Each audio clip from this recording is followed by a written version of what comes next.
Hello everybody. Proud to introduce a new series on Family History Project magazine. For those following along with Michael's Genealogy 101, this takes up where he leaves off. This is Genealogy 102.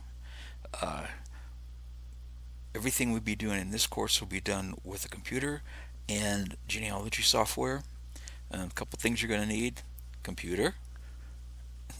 2, we'll be using Legacy Family Tree Deluxe Edition. It's extremely affordable. It's of all the software that I've tried, the genealogy software I've tried, it is the best out there. It will give you more reports than the rest of them, clearer reports, easier to use. Has built-in sourcing templates, so you can source all of everything that you find.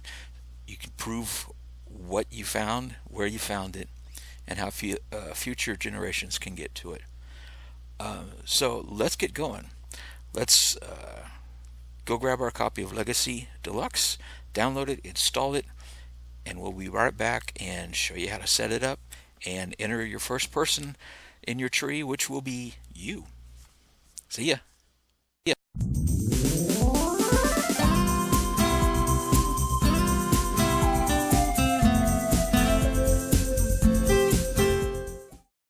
Okay, so a couple of things really quick before we get started. These are not must-haves, but they will help you greatly in your research.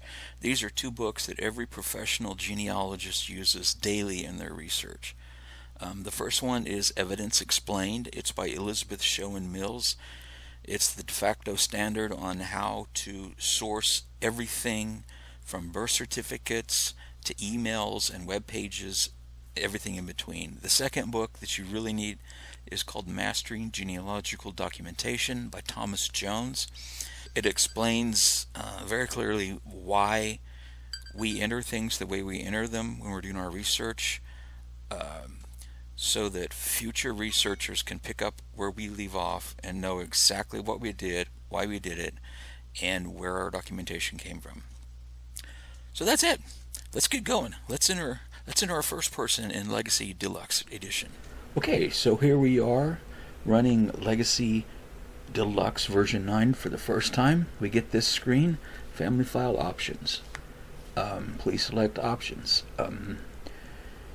If you have an account on the free site familysearch.org, we want to integrate Legacy with that website. That will help us connect with records and other family trees that can have our loved ones' records in them.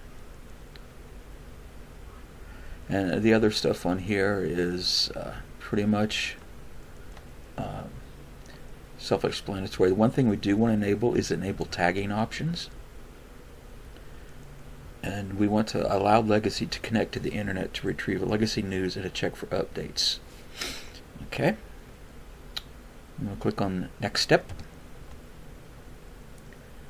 Please select one of the following color schemes to start with. This is completely your choice. I'll just leave it at the default. Next step. Okay, what do you want to do?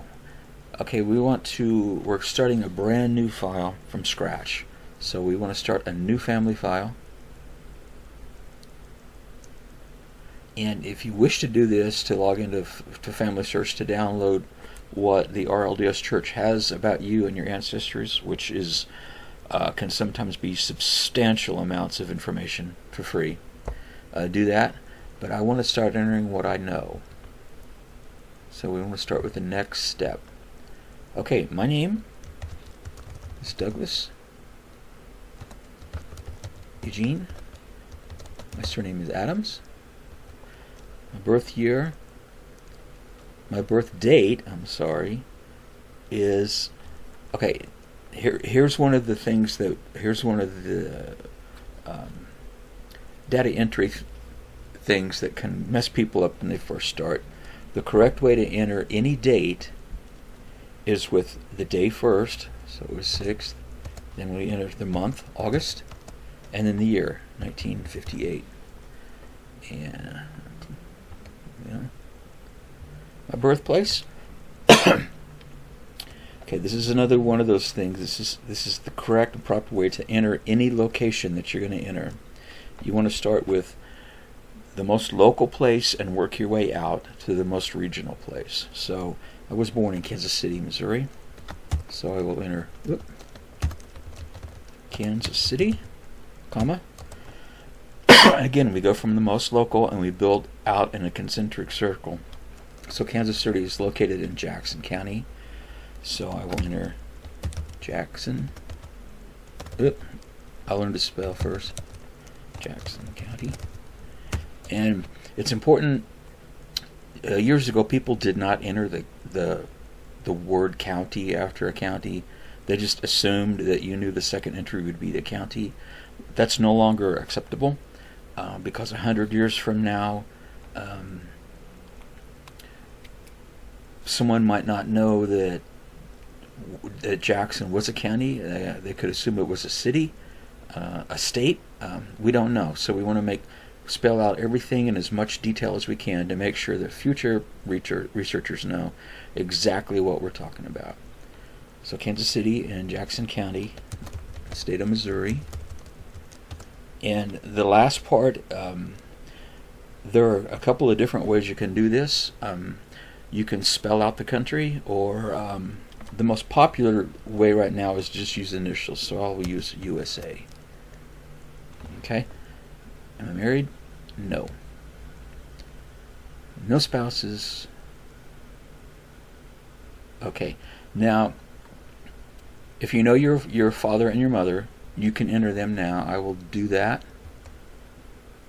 Father's given name was Estel Ray. I really should learn how to spell. Estel Ray Adams. His birth date was... I'm going to get this wrong, I know. I believe it was the 18th of January, 1926. Olvie. Okay, this is probably going to be wrong, which is fine. I'll show you how to fix this later. Marion County, Arkansas, United States. Death date was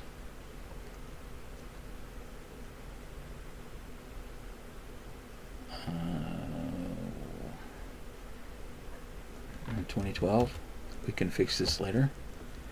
Death place was here at his home in Independence, Jackson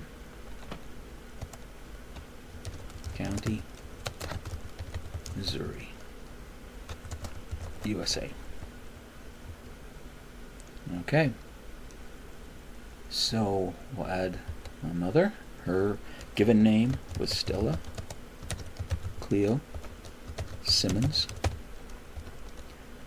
Birth date was 23 June 1926. Her birthplace was... She was born near Sedalia, but not in Sedalia, Missouri.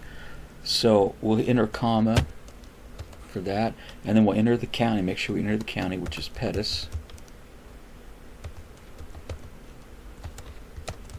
County, comma, Missouri, USA. Death date was 14th April 2019. Death place was at Independence, Missouri.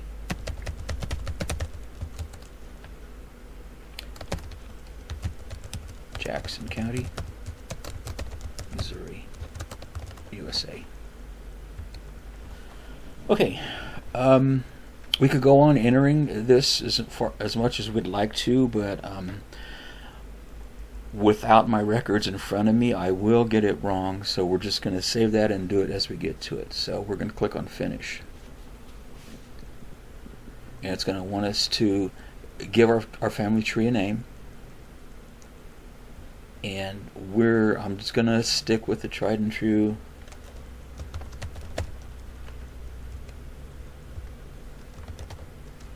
oop, Adams underscore descendants, and save that.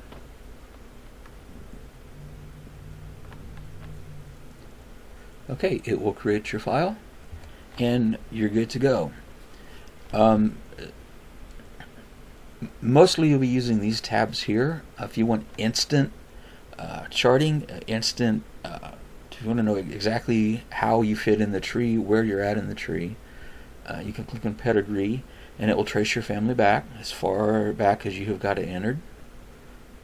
If you want to know if there's any descendants of this person, you click on descendants, and it will list their descendants. Life events will be listed here for the person you've got highlighted. And then your index. This is all the names of every single person in your database. RIN is the number of the individual. I'm number 1. I entered myself first. I entered my dad second. The sex, the birth date, birthplace. And then you can always click on the very first tab here, Legacy Home, which will give you information about what's going on with Legacy. It will let you know if there's a new update you need to update. Most updates are free except for a new version. Anything in version 9 here will be free. Version 10 will be a paid update. Version 9 has been out for a couple years. It's extremely stable. I have never had it crash on me, and I've thrown a lot of stuff at it.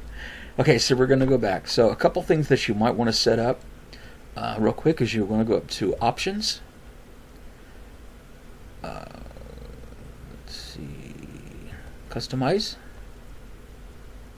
A lot of this is personal preference stuff, but here's all the settings for your program. Starting family file. I always like to open with the last family file automatically, but you don't need to. You can open a specific file, or you can always prompt to open a specific family if you have multiple families that you're working on. Some people like to split their tree up into different lines. Personally, and most genealogists keep everything in one tree so the reports are accurate and we can tie things together and figure things out better. I always start with the previous startup family.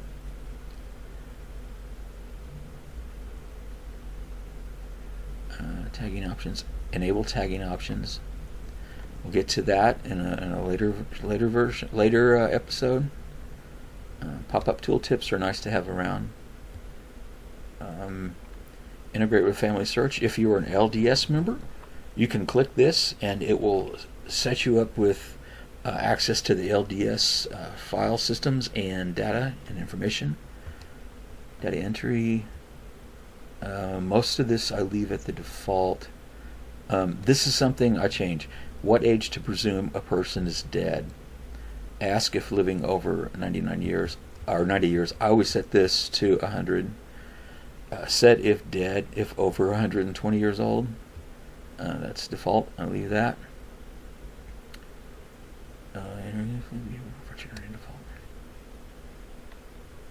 Okay, data format. Initial caps. Some people you'll see will enter surnames in all caps. That is not acceptable anymore. If you would like to see that while you're working in a legacy, you can change that here so that when you see it while you're working on a family or name, the surnames will be in all caps, but in reports and everywhere else they will not be. Displaying surname. Here's that. You can have surnames displayed within slashes, or you can have them displayed in uppercase letters here. But if you want to do that, do it here. Don't enter them in uppercase.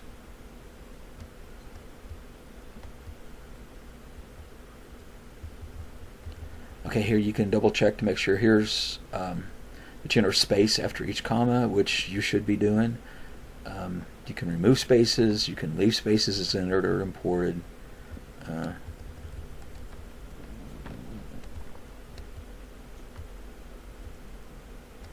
Okay, data defaults.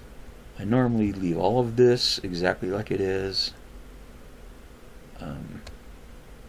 If you're doing a lot of work in a foreign language, German or French, you can use the quick character ribbon here to add those specific characters that they use in those languages. The default dates I would not change. This is the standard for genealogical research: the date, the month, and the year. Okay, and it will automatically cap your months as you enter them, but I always cap them as I'm typing them. Preferences, locations. Here's where you set up where you want to store all your files. I'm going to leave everything at the default. Sources. We will be using the source writer system, which is built into Legacy Deluxe. If you have the free version, you can only use the basic source system, which will force you to create a source when you want to use it. Legacy Deluxe comes with thousands of source templates already built into it. It's really easy to just fill them out and get the correct sourcing on all your data. Presentation name, review. Most of this I leave as it is. Okay, here is something I do change. Ancestor color coding. Display custom generation line colors on the screen. This is really helpful to use the 4-color system when you're doing your research. The father's line will be in blue. The father's mother will be in green. Your mother's father will be this color. And I use the 4-generation line, group 1. Okay, that'll make more sense when we get to start entering stuff. I'm going to apply ancestor colors, and the person, you want these colors to start from person number 1 normally, which is yourself. So we'll leave that. We'll apply the group 1 colors. Okay, the 4 ancestor colors have been set up for group 1. That'll make sense when we get done with this screen. Okay, default, master location, picture of the main person. Like I say, and this stuff you can change at will. Change whenever you want.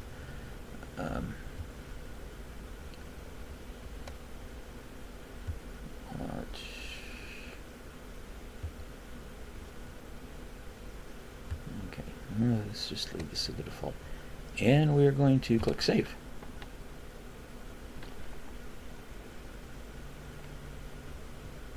Okay, now if I click on Pedigree, you'll see my dad's line is blue. My mom's line is pink or red. You can change the intensity of these colors, which we'll do later on. I like my blues to be blue, and this should actually be red.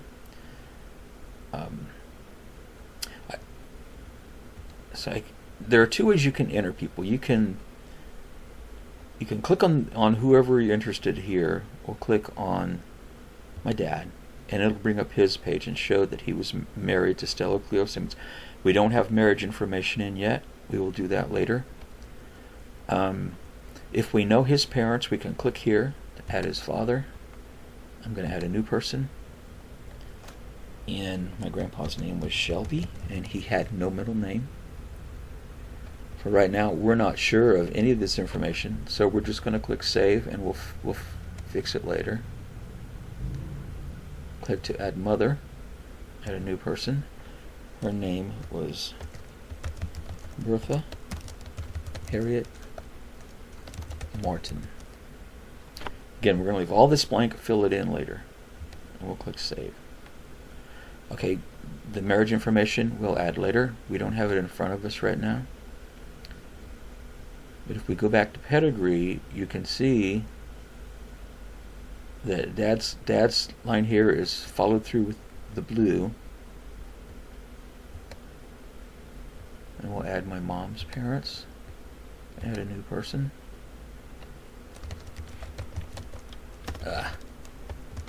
Charles E.S.T.E.L. Simmons. We'll fill all this out later. And we'll add my grandmother. Dolly, Rose, Geralt. We'll add all this information in later. So there we have our basic family, starting from little me, and we'll look at the pedigree, and we'll see all the colors are filling in. When we get Dolly and Charles information in, they will be separate colors, separate line colors. And then everything from the 5th generation back on these sides will be the same color all the way back. But we'll get to that later. We will leave it here for right now. When we come back, we're going to enter complete information on all the people we've entered, including how to prove everything we enter in this program. We have to prove it's true, and we have to have a source for it, and we have to have as many sources as we can find. And we'll enter those, show you how to get that done on the next edition of Family History Project Magazine Genealogy 102. Thanks everybody. See you later.